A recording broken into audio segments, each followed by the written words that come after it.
Sponsored candidate हैं वो exempted है यहाँ पे गेट और नेट एग्जामिनेशन से। तो ये ध्यान रखना है कि स्पॉन्सर्ड कैंडिडेट जो हैं उनके लिए ज़रूरी नहीं है कि उनका गेट क्लियर हो या फिर नेट क्लियर हो। इसके बाद यहाँ पे अदर एलिजिबिलिटी क्राइटेरिया है, तो इसको भी आपको एक बार देख लेना है। यहाँ पे एक चीज़ और आपको ध्यान रखनी है कि यहाँ पे कुछ इंस्टीट्यूशंस के नाम दिए हुए हैं एनआईटी पटना ने स्पेशली, तो आप लोगों को इन इंस्टीट्यूशन के नाम ध्यान रखने हैं। और अगर आप इन इंस्टीट्यूशन में 31 मई 2013 के बाद अगर क्या है उसमें आपने अप्लाई किया हुआ है, तो आप लोग ये जो पीएचडी एडमिशन है या जो ये आपका फुल टाइम पीएचडी है या फिर आपका पार्ट टाइम पीएचडी है, इसके लिए एलिजिबल नहीं है। ये ध्यान रखना है। इन इंस्टीट्यूशन के आप नाम जो है या ध्यान रखना है, the institution of engineers, the institution of civil engineers and the institution of electronics and telecommunication engineers. और इसके साथ जितने भी बाकी के और इंस्टीट्यूशंस हैं इनके ध्यान रखना है नाम कि अगर आपका इसमें एडमिशन क्या है 31 मई 2013 के बाद हुआ है तो आप लोग इसके लिए एलिजिबल नहीं है। यहाँ पे साफ साफ लिखा हुआ है कुछ इंस्टीट्यूशन के नाम कि ये लोग जो हैं यहाँ पर एलिजिबल नहीं हैं। और जो लोग 31 मई 2013 से पहले यहाँ पे क्या है एनरोल्ड थे, तो वो लोग एलिजिबल है अप्लाई करने के लिए। तो आप लोगों को ये ध्यान रखना है यहाँ पे। इसके बाद एडमिशन प्रोसीजर और अदर डिटेल्स भी यहाँ पे दी हुई है, इसको भी एक बार आपको देख लेना है अच्छे से। इसके बाद क्या है आपकी मेरिट लिस्ट प्रिपेयर की जाएगी। मेरिट लिस्ट जो प्रिपेयर की जाएगी वो आपके इंटरव्यू होने के बाद जो सिलेक्शन होगा उसके बेसिस पे ही डिपेंड करेगी, यानी आप इंटरव्यू में कितने मार्क्स ले सकते हैं उसके बेसिस पे ही आपका जो मेरिट लिस्ट है उसमें आपका नाम आएगा या नहीं आएगा वो डिपेंड करता है। तो आप लोगों को ये ध्यान रखना है। और एडमिशन जो होगा वो स्ट्रिक्टली आपका डॉक्यूमेंट जो है उसको वेरिफिकेशन और करने के बाद, यानी ओरिजिनल सर्टिफिकेट्स वगैरह अच्छे से वेरीफाई करने के बाद ही आपका जो एडमिशन है यहाँ पे हो पाएगा। तो सारे जितने भी डॉक्यूमेंट्स हैं आपके, स्पेशली जो कैटेगरी के बच्चे हैं वो बहुत केयरफुली अपने डॉक्यूमेंट जो आपका डोमिसाइल होता है, इसके साथ जो आपका कास्ट सर्टिफिकेट होता है, इसके साथ अदर रिलेवेंट डॉक्यूमेंट होते हैं, तो उन सबको बहुत केयरफुली आपको भरना है यहाँ पे। इसके बाद assistantship and financial assistant for PhD programme यहाँ पे दिया हुआ है, इसको भी एक बार आपको देख लेना है। इसके साथ जो आपको फेलोशिप मिलेगी यहाँ से या फिर जो भी आपको असिस्टेंटशिप मिलेगी यहाँ से, तो उसके लिए यहाँ पे आपको पूरे नॉर्म्स पढ़ लेने हैं अच्छे से। और इसका जो एक एग्रीमेंट आप कह सकते हैं, अंडरटेकिंग कह सकते हैं, वो अच्छे से पढ़ लेना, क्योंकि आपको जो है ये अंडरटेकिंग या एग्रीमेंट है इसको भरना भी होगा कि अगर आप क्या करते हैं इंस्टीट्यूशन से आपकी पीएचडी आधे में छोड़ देते हैं या आप पीएचडी अपनी की जो डिग्री है उसको कंप्लीट नहीं करते हैं, तो जितना भी अमाउंट आप इस इंस्टीट्यूशन से लेंगे यानी एनआईटी पटना से लेंगे या जितना भी स्पॉन्सरशिप आपको दी जाएगी वो सारी की सारी आप उनको रिफ़ंड करेंगे। तो ये सारा जो आपका डॉक्यूमेंट का काम है या ये सारे जितने भी आपके एग्रीमेंट के काम है ये अच्छे से एक बार पढ़ लेने हैं, केयरफुली देख लेना है कि अगर आपने बीच में छोड़ दिया तो हो सकता है कि जितना भी फेलोशिप आपको 2 साल लिया है, 3 साल लिया है, वो सारा का सारा रिफ़ंड करना पड़ जाए। इसके बाद एडमिशन का जो टेस्ट की डिटेल है वो भी यहाँ पे मैं बता देती हूँ कि यहाँ पे स्क्रीनिंग टेस्ट आपका होने वाला है 100 मार्क्स का। तो जो स्क्रीनिंग टेस्ट है इसमें आपकी जो कैटेगरी है यानी जनरल कैटेगरी है, ईडब्ल्यूएस कैटेगरी है और ओबीसी कैंडिडेट जो हैं उनको यहाँ पे 40% मार्क्स लाना ज़रूरी है, ध्यान रखना है। और अदर जो कैटेगरी है यानी एससी एसटी और पीडब्ल्यूडी जो कैटेगरी है उनको 35% मार्क्स लाना यहाँ पे ज़रूरी है, यानी स्क्रीनिंग टेस्ट में। तभी आप क्या कर सकते हैं, जाके इंटरव्यू के लिए अप्लाई कर सकते हैं। और इसके साथ ही जो सिलेबस है आपका स्क्रीनिंग टेस्ट का वो क्या रहेगा, जो गेट और नेट एग्ज़ाम का जो सिलेबस है उसी के बेसिस पे ही आपका ये सिलेबस है। तो आपको नेट और गेट के लिए जो पढ़ रहे हैं वही आपको इसके लिए पढ़ना है, यानी पीएचडी एडमिशन के लिए पढ़ना है एनआईटी पटना के स्क्रीनिंग टेस्ट के लिए। उसके बाद इंटरव्यू सिलेक्शन कैसे होगा, यानी आपका इंटरव्यू जो है वो 100 मार्क्स का होगा और वो हर डिपार्टमेंट हर सेंटर अपना कंडक्ट कराएगा, तो उसके बेसिस पे फिर आपका जो है सिलेक्शन लिया जाएगा। जो शॉर्ट लिस्टेड कैंडिडेट होंगे पहले स्क्रीनिंग टेस्ट से आपको लेंगे, यानी 40% जो यूआर होगा या ईडब्ल्यूएस होगा या फिर आपका ओबीसी होगा उन लोगों को लेंगे, और एससी एसटी पीडब्ल्यूडी में अगर 35% जिसके मार्क्स हैं उनको लेंगे। फिर इंटरव्यू के लिए बुलाएंगे, इंटरव्यू में 100 मार्क्स का आपका इंटरव्यू रहेगा। बहुत इम्पोर्टेंट है ये, क्योंकि 100 मार्क्स का है। उसके बाद इंटरव्यू में आपके फिर जितने मार्क्स आते हैं उसके बेसिस पे शॉर्ट लिस्टेड किया जाएगा और उसके बेसिस पे फिर आपका यहाँ पे फाइनल सिलेक्शन होगा।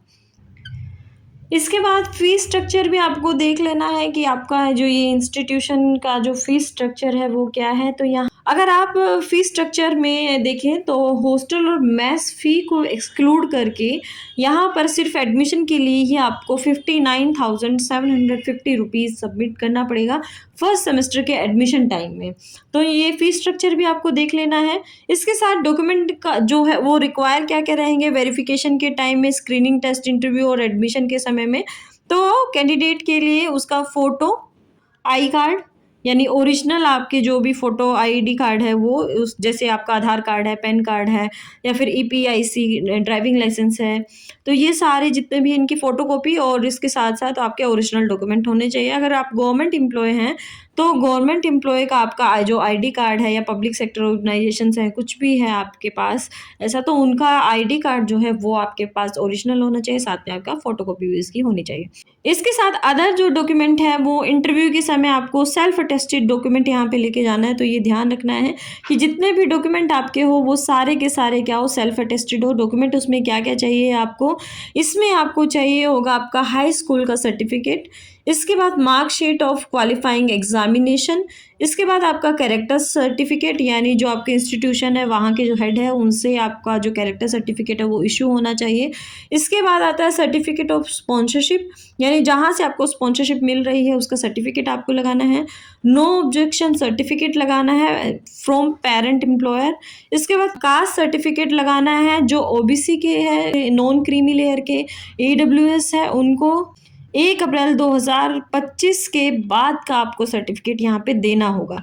इसके बाद जो आपका डाउनलोडेड एप्लीकेशन फॉर्म है वो इसमें लगाना है और गेट और नेट का जो स्कोर कार्ड है वो आपको लगाना है। तो ये आपके जितने भी डॉक्यूमेंट हैं ये बहुत अच्छे से आपको प्रिपेयर कर लेना है, इसका सेट बना के रखना है और इसको सेल्फ अटेस्ट करके रखना है। इसके बाद document at the time of admission आपको क्या-क्या चाहिए। अगर आपका कोई डॉक्यूमेंट जो है मिस हो जाता है या फिर खो जाता है तो उस समय आपका एडमिशन क्या है वो कैंसिल कर दिया जाएगा। यानी बहुत केयरफुल रहना है आपको कि आपके एडमिशन के टाइम में सारे डॉक्यूमेंट जो है आपके पास अवेलेबल रहे। कोई भी डॉक्यूमेंट जो है अगर आपने अप टू डेट नहीं रखा है उसको तो उसको रिन्यू करा लें ताकि आपका एडमिशन में कोई भी दिक्कत ना आए। तो यहाँ पे आपको एडमिशन के समय पासपोर्ट साइज़ फ़ोटोग्राफ चाहिए होंगे जिसमें 4 पासपोर्ट साइज़ फ़ोटोग्राफ चाहिए। इसके बाद proof of payment for admission फ़ी यानी आपको जो 59,000 पेमेंट है वो उसका प्रूफ होना चाहिए पूरा प्रॉपर आपके पास। उसके साथ आपको 2 सेट बनाने हैं सेल्फ अटेस्टेड कॉपीज़ के आपके जो डॉक्यूमेंट जो हैं लिस्टेड हैं यानी ये वाले जो डॉक्यूमेंट है सारे के सारे इनकी आपके 2 सेट बनेंगे और इसके साथ आपको आपके ओरिजिनल जो सर्टिफिकेट या डॉक्यूमेंट है वो भी लेके जाना है। और जिस इंस्टीट्यूशन से आप हैं तो वहाँ का माइग्रेशन सर्टिफिकेट भी आपको चाहिए होता है तो वो भी साथ में लेके जाना है। इसके बाद एप्लीकेशन प्रोसेस यहाँ पे पूरा दिया हुआ है और एप्लीकेशन जो फ़ी है यहाँ पे वो भी देख लो, बहुत ज़रूरी है ये भी। आप जो अप्लाई कर एनआईटी पटना के पीएचडी एडमिशन के लिए तो 30 दिसंबर लास्ट डेट है इसका। 5 बजे शाम को 30 दिसंबर को ये साइट बंद हो जाएगी। तो बहुत ज़्यादा अभी समय है आपके पास इसको भरने के लिए, तो फटाफट अपना जो फॉर्म है वो अप्लाई कर दें। इसके बाद आपको इसमें जो फ़ी पेमेंट है वो भी दिया हुआ है यानी आपका जो एप्लीकेशन का जो फ़ी पेमेंट है वो यहाँ पे नॉन रिफंडेबल है पहली बात तो। दूसरा ये है कि जनरल कैटेगरी के लिए, ओबीसी के लिए और ईडब्ल्यूएस के लिए तीनों के लिए 1500 रुपये यहाँ पे फ़ीस है। इसके बाद उस एससी, एसटी और पीडब्ल्यूडी के लिए यहाँ पे 750 रुपये फ़ी ली जा रही है। और कैटेगरी के बच्चे हैं वो और पीडब्ल्यूडी के जो बच्चे हैं वो अगर अप्लाई करना चाहते हैं और उनको फ़ी रिलैक्सेशन चाहिए तो उसको आपको अथॉरिटी से क्या कराना होगा, रिलैक्सेशन के लिए जो आपका एनक्लोज सर्टिफिकेट है वो जमा कराना होगा। तो आपकी जो फ़ी पेमेंट है वो यहाँ पे माफ़ हो जाएगी। तो ये ध्यान रखना है। एडमिशन शेड्यूल यहाँ पे दिया हुआ है एनेक्सर 3 में पूरा का पूरा, तो वहाँ से आपको देख लेना है एक बार। तो ये इन्फॉर्मेशन थी आपके एनआईटी पटना के पीएचडी एडमिशन से रिलेटेड। आपको ये पूरा का पूरा जो एनआईटी पटना का जो साइट है वहाँ पे मिल जाएगा, जो ये आपका नोटिफिकेशन जो आया है ये। तो ये वीडियो था आपका एनआईटी पटना में जो पीएचडी एडमिशन निकले हैं उसका क्या एलिजिबिलिटी क्राइटेरिया है, उसमें फ़ी पेमेंट का कैसे प्रोसेस है, या कितना फ़ी पेमेंट है वहाँ पे, या फिर उसके साथ जो क्वालिफ़िकेशन चाहिए वो क्या-क्या चाहिए, या फिर पार्ट टाइम निकला है या फुल टाइम निकला है पीएचडी, उसके साथ जेआरएफ और एसआरएफ की भी यहाँ पे रिक्वायरमेंट है।